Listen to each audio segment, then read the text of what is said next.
Hey everyone, welcome to the Tom's Hardware Podcast for September 28th, 2021. As always, I'm Tom's Hardware Editor-in-Chief, Abram Pelch. I'm joined by Associate Editor Les Pounder, Raspberry Pi expert Ash Hill, and our very special guest, Richard Haler from, is that correct, Haler? That's right, yeah, good. From the Raspberry Pi Foundation, who is working on the Astro Pi. So, Richard, can you, before you talk about the Astro Pi, can you tell us a little bit about yourself, what you do on a day-to-day basis? Sure, yeah. Hi, everyone. It's really great to be here. I'm a big fan of the show, so it's a real honor to be on. So I'm a senior program manager at the Raspberry Pi Foundation. And for the last 2 years, really, I've been the technical lead on the Astro Pi new hardware project. So as you probably know, Astro Pi has been running for a number of years now. And it started back in 2015 when British astronaut Tim Peake went up to the International Space Station. And in conjunction with the UK Space Agency, we sent up a couple of Astro Pis in the original Mark I hardware, which is one I've got here. And they've been running really well and serving us amazingly over the last few years.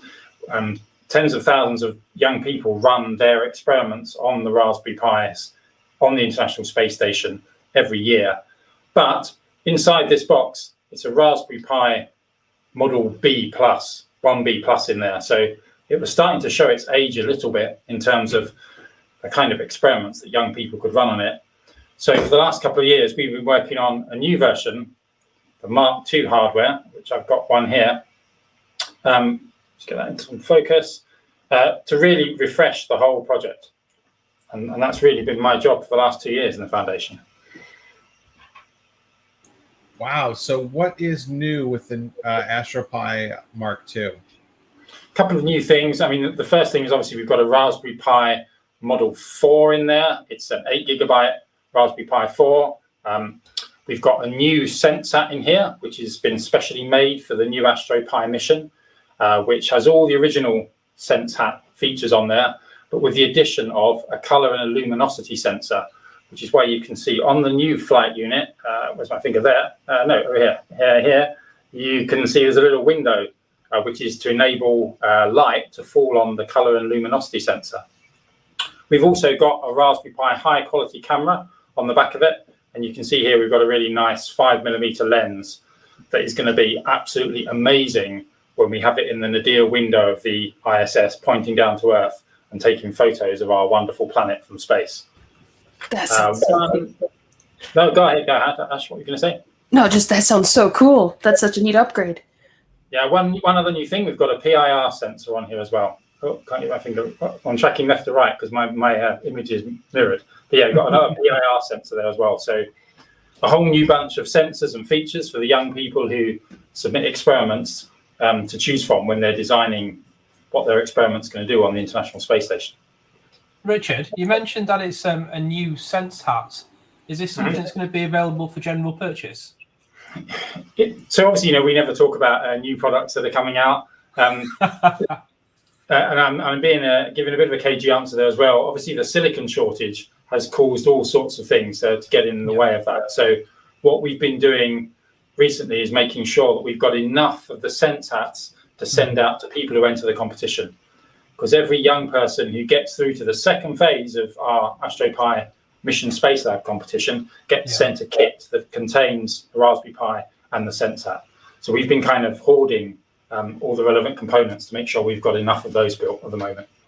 That's fair enough. Cheers. So the PIR sensor and the light sensor are both going to be things that are both things that are part of the new SenseSat that is in this.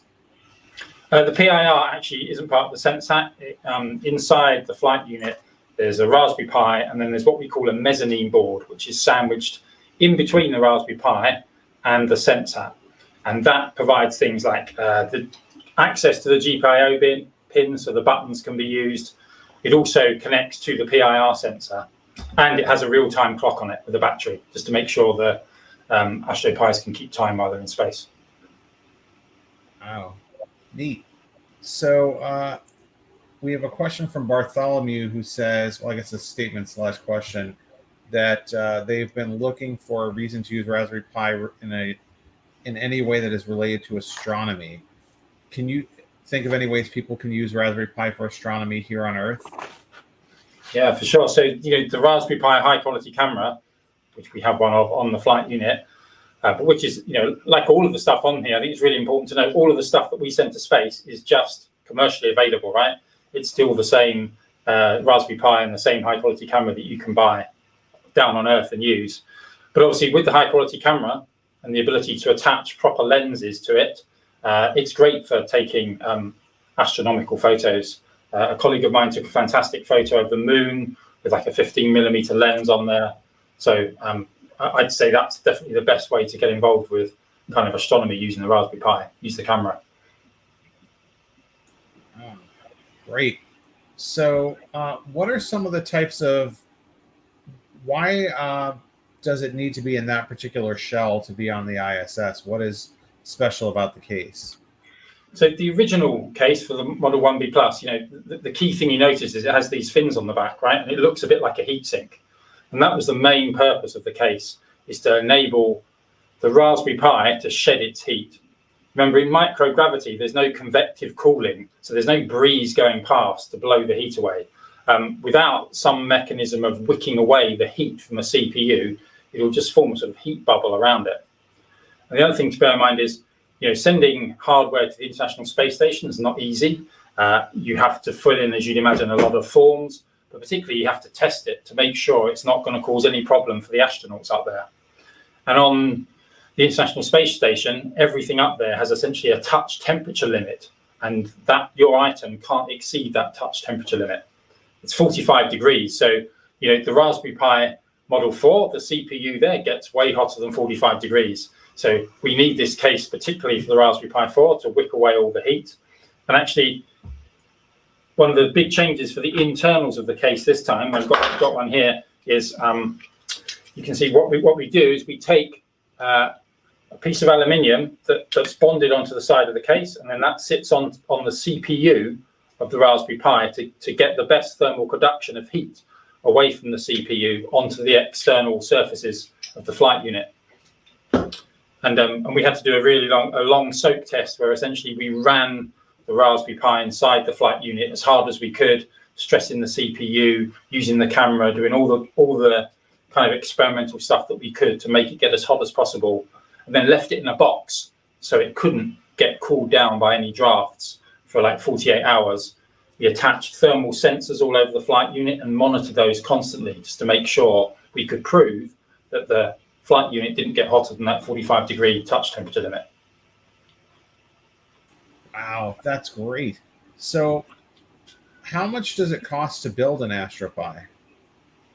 It's kind of hard to say that because, we build, obviously we have all the standard components like the Raspberry Pi, the high quality camera, the mezzanine is a custom PCB that's not too complicated. The main expense is the aluminium, the aerospace grade aluminium that the case is milled out of. And the way we buy it and the number that we make means it isn't really easy to give a per unit cost price on that. It's not extortionately expensive, let's put it that way. So is this something, I don't know if anyone would really need to, but is this something someone could emulate in some way at home? Is this a design that folks could, simulate with 3D printing, although not aluminum?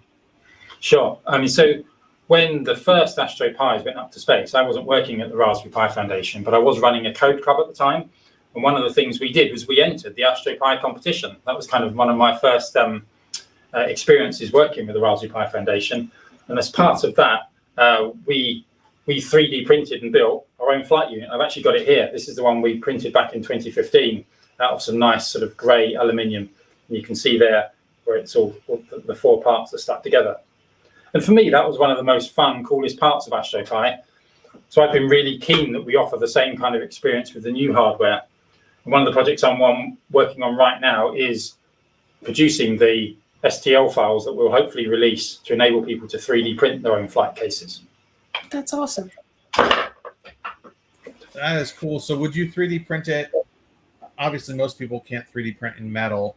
it's a little pricey. Is that going to be something that can 3D, that obviously it's not going to be aerospace grade, but we're here on Earth. So is that going to be something that a person could 3D print in PLA or ABS or Yeah, for sure, yeah. This one's done in a resin, which this is actually one of the prototypes that we had to build to send to NASA. But I've got one that I've just been working on here, which is just like really cheap verbatim PLA, and it prints really well. Actually, this is a medium kind of quality print. It takes a while to peel off the supports inside these pins. That's a real. I know a little bit about that. Right. Peeling off supports is the bane of my existence right now. Exactly. But you can make a really nice one out of it. What I'm doing now, the case designer for the flight unit is an amazing guy called John Wells. I've been working with him recently to try and work out how we modify his original CAD designs just to make it a bit easier for people who are going to 3D print a case to do that kind of printing. So, for example, in the real cases, none of the mounts for the Raspberry Pi actually have threads in the CAD design. They're machined in later. So what we might do is for the holes that go into the 3D printed version, we'll have some threads added in there. And perhaps we'll add some additional holes for securing the camera mount on the back that holds the high quality camera in. It's things we're kind of playing with at the moment. We want it to be as easy as possible for people to build these cases at home. So what are some of the coolest programs you've seen people run on the first generation Pi, Astro Pi, and what do you think they can do differently now? There's been some amazing programs. Every year I feel I'm really lucky that I get to judge and look at some of the entries they send in. Obviously, as you'd imagine, for young people, conservation and nature and climate change are really important. So the teams who enter the Life on Earth part of Mission Space Lab, that's where they get to have their 3 hours taking photographs out of the window of the space station. We've seen some really imaginative uses of the camera, doing things like identifying peat bogs, looking at coastal erosion. And a really popular topic over the last few years has been trying to spot evidence of wildfires across the world. And I think that the wildfire example is a really good one because we've had teams who've tried to create machine learning models that they've trained, that then when they see a picture of when they capture a photo that has a wildfire in it, or the evidence of a wildfire, it will detect that. And to be honest, the Raspberry Pi B Plus just isn't really up to doing that. It's only got 512 megabytes of RAM in there, and so running machine learning experiments just isn't possible. But with the Raspberry Pi 4 and the other thing that's part of the new hardware, which is a Coral machine learning accelerator, that's also going to be, see, it's got its own little flight case there. That's also going to be flown up with the Raspberry Pis. Teams are going to have huge potential to write new machine learning experiments, and I'm just really looking forward to seeing what teams come up to in that sense. So how does it work with the crew? Like what do they have to do to run the programs? Does it kind of run itself, or do they have to sit there and run programs that you send to them? No, the crew time, as you'd imagine, is really precious. We need the crew to move the Astro Pis around. So normally they sit in the Columbus module, which is where teams who enter our Mission Zero competition will have their experiments run. But for Mission Space Lab, we need them to be moved into the window. And that's actually quite a complicated process because they have to undo a hatch, put the Astro Pis in, cover it with a shroud to prevent light getting on the windows and reflecting back. So because of that, we want to minimize our use of crew time. Therefore, what we've done is we've written a custom version of the Raspberry Pi OS that runs on the flight units, and that enables the programs to be scheduled in advance via ground control. And then once they're in place, they run automatically. So does it just stay in the window 24/7, or do they have to move it in and out? It normally stays there for around 2 weeks. So we have to negotiate time in the window, and unfortunately, the windows often get blocked by things like spaceships arriving or arms moving out of it. So we have to try and negotiate with the European Space Agency a kind of 2 week window so we can run as many of these experiments as possible in that time. So is it 2 weeks every year, or 2 weeks every month, or how often? It's every year. So the Mission Space Lab experiments are open for submission right now. The competition launched for the 2021-2022 school year in September, and teams have around till the middle of October to submit their ideas for this year's Mission Space Lab experiments. Once they've done that, then we'll look at those, and the ones that have come up with the best ideas, they'll be granted flight status, which means we'll send them one of the kits. And then they have until, I think it's in February next year, to write their experiments. After that, they send them to us. We make sure that they run properly, that they're not going to do anything that might harm any of the network systems on the ISS. And then normally in April or May, those experiments will actually run on the ISS. And then who gets the results of the data from the experiments? How do they get that? The teams get that. So they're all downloaded. They're checked via some people at ESA, particularly the photographs are checked. And then we send the raw data that they've captured to the teams. Because the Mission Space Lab isn't over once they get the results back. The final part of the competition, phase 4, is to write a report on their experiment. And that has to be in around June, July time, where it's judged. And then the finals of the 10 winners of that year's competition are announced. Wow. Cool. Really I've cool. got a question for you. It's a two-pronged question, right? It's all really boring stuff, but fascinating. It isn't how the astronauts go to the bathroom. Don't worry. That one. How are the units powered, and how do the projects actually get on the Raspberry Pis in space? So the power question is a really interesting one. So the current Astro Pis that are up there, the Mark I hardware, they're both powered normally from like one of those multi-port chargers. So just with the standard USB-A to micro USB. That isn't enough to power a Raspberry Pi 4. So one of the other challenges for getting the new hardware up there was to sort out a better way of powering the Raspberry Pis. What we've actually had done is had some custom power supplies made. So the official Raspberry Pi power supply for the Model 4 with the USB-C connector on it, we had our factory make us custom ones with a 3-meter cable on, so that we can plug it in and the cable reaches where it needs to on the ISS. But in order to do that, we then had to get if you think of it, the equivalent of a wall socket that's available on the ISS. And again, as you can imagine, they're in quite a lot of demand. So there was a big period of negotiation with ESA and NASA for them to let us have somewhere we can actually plug the Astro Pis in.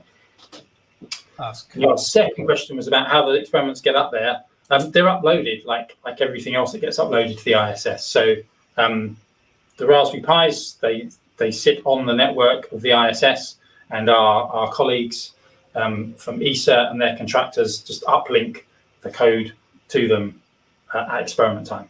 We prepare like a payload, basically. It's called a software payload that has to go through lots of security approvals and all that kind of thing, and then it's just sent up to the ISS. That's what I was thinking. I thought, would the Pis be on the network? Because the ISS is, quite a protected space. Excuse the pun. So you'd have the Pi air-gapped away from the ISS's critical systems and computers, just in case some rogue codes suddenly flush them all out the airlock or something daft like that. We have to do a lot of checking to make sure that there is no rogue code in there. So when you look at the requirements for a program, you're limited to only certain Python libraries in the standard library, and then a few other additional programs, like things to interface with the Coral Dongle. So things like TensorFlow, you're allowed to use as well. You can't use none of the programs allowed to open a networking connection at all up there. And we spend a lot of time checking those before they get sent. So there are 2 of them on the ISS, correct? That's right, yeah. So do they both run concurrently, or is one just a backup of the other one? So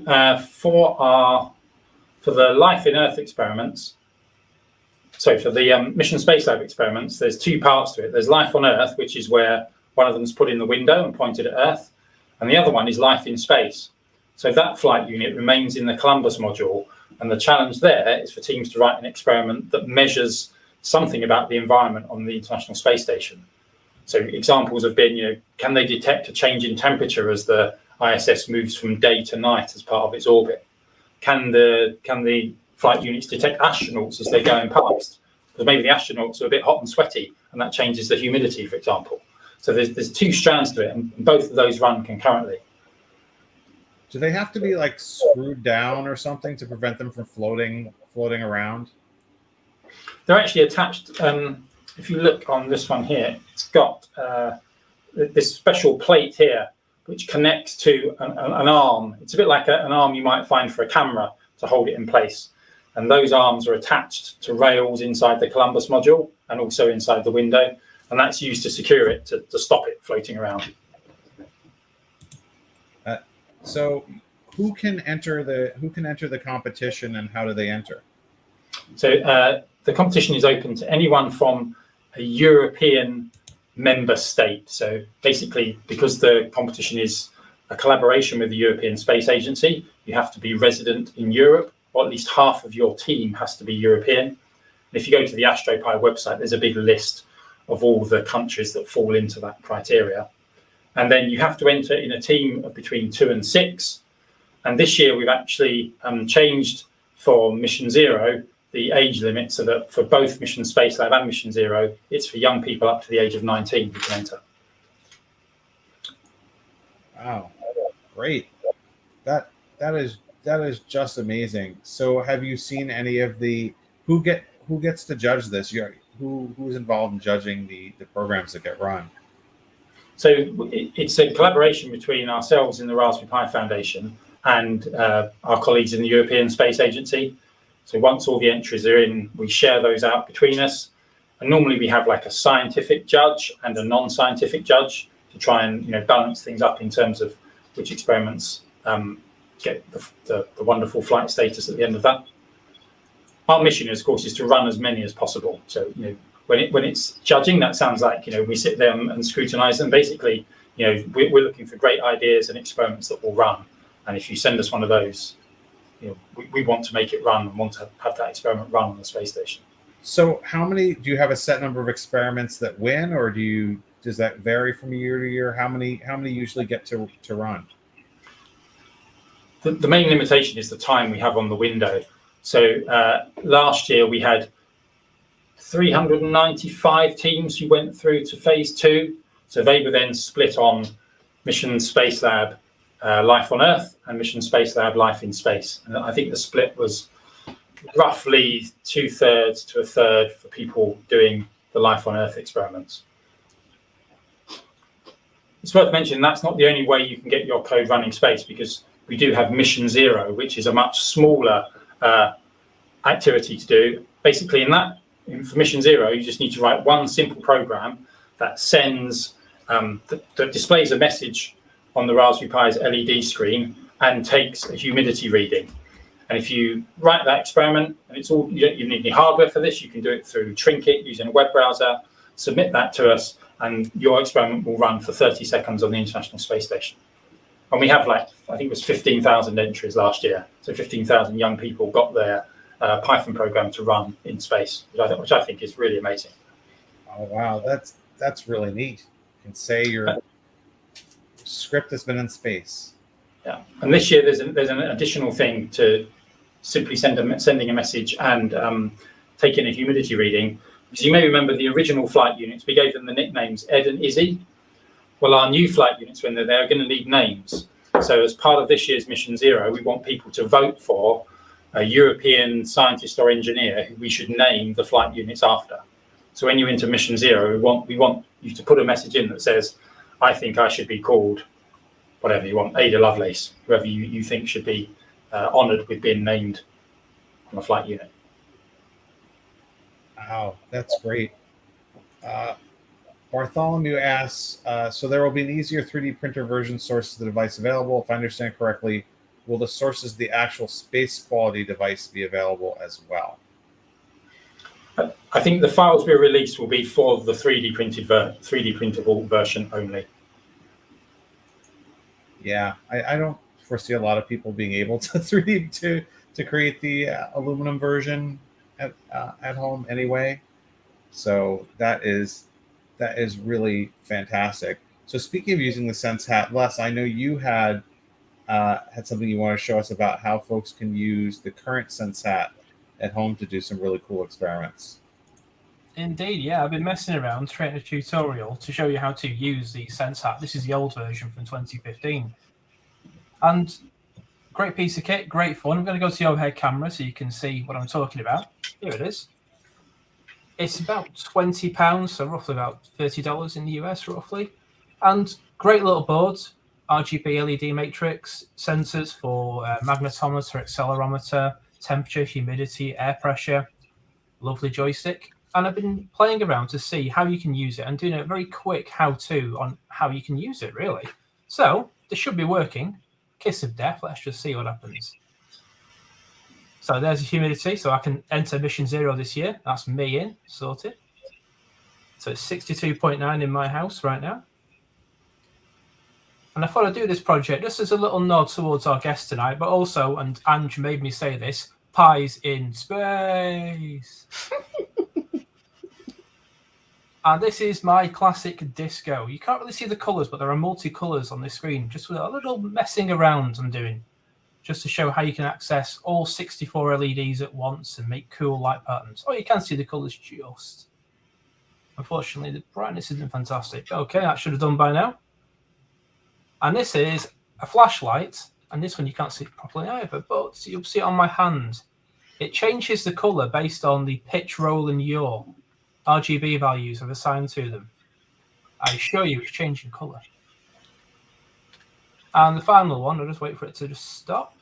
That should be it. Near enough. Yep. Is a quick temperature sensor. Like when you shake it, it works.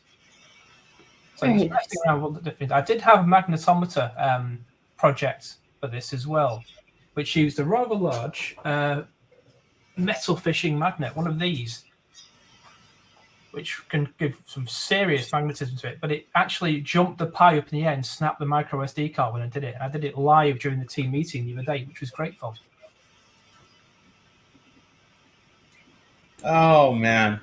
Well, listen, if you haven't broken your Pi, you have it. You're not trying hard enough. That's so. It's not the first. It won't be the last. Yeah, that's really cool. There's so many great things you can do with this SenseHat, and of course we're eager to see if a new SenseHat comes one of these days. So Ash, I know you also had something really cool to show us. Yeah, I wanted to share something cool I found for setting up a VPN on your Raspberry Pi. And when I talk about VPNs or virtual private networks, I'm not so much talking about the kind you would use to maybe download something and you don't want it to know where your IP address really is, but rather setting up your own virtual private network that other people can connect to from remote locations, and anyone connected to that private network will be able to communicate to each other as if they're connected to the same LAN. So there's already a few open source tools out there that people could use to set up VPNs on Linux machines, including the Raspberry Pi. But the package I found has a few different systems rolled into one, and that's why I wanted to share it. I thought it was really cool that they took a lot of different things from the community and put it in one easy to download and install package. And that is called PiVPN. Avram, if you want to put the link up, it's just pivpn.io. You can go there to find the instructions to download it, but it uses, it has support for OpenVPN, but it also has support for, this is what I think is cool, Pi-hole. And I believe we have, Avram, do we have a guide on how to install Pi-hole on Tom's Hardware? I believe we do. Yeah. So Pi-hole. Didn't Les do one? Pretty sure he did. If not less than someone, definitely check it out. Look it up. Pi-hole is used to block ads on your network. And I think it's cool that they put that with the PiVPN, because if you're on a virtual private network and you're running Pi-hole, it just kind of keeps everything the same across the network. So that's what I wanted to share with you guys. PiVPN, I think it's really neat if you're into networking, that sort of thing. What do you guys think? Do you think a PiVPN would be useful for any of your projects? Well, I run a Pi-based VPN at home, so I can connect into my network when I'm at work. So absolutely, and I run Pi-hole on it as well. So there you go. Right. Also, Yeah. But what are you using for your VPN? I'm using OpenVPN at the moment. Very good. Very, very, very cool. So I have one more question for Richard. What happens to the Astro Pis when they're not in use? Is there like a special drawer they go into on the ISS? No, they're left powered up and running the whole time. So because of all the security issues, we have to produce quarterly security updates for the operating system and all the packages. So they're left there accessible for ground controlling so that they can perform all those upgrades the whole time. Oh, great. So what is the best way that folks can learn more about Astro Pi? Head to our website, so astro-pi.org, or go to the Raspberry Pi website and look for Astro Pi. Yeah, there you go. That will tell you everything you need to know about Astro Pi. Fantastic. Well, thank you so much, Richard, for joining us. We're so excited to see Astro Pi Mark II go into space. Thanks to everyone for listening and watching. As always, you can catch us on YouTube or Facebook anytime and here live at 7:30 p.m. UK time, 2:30 p.m. US Eastern time every Tuesday. We will see everybody next week. Bye, everyone.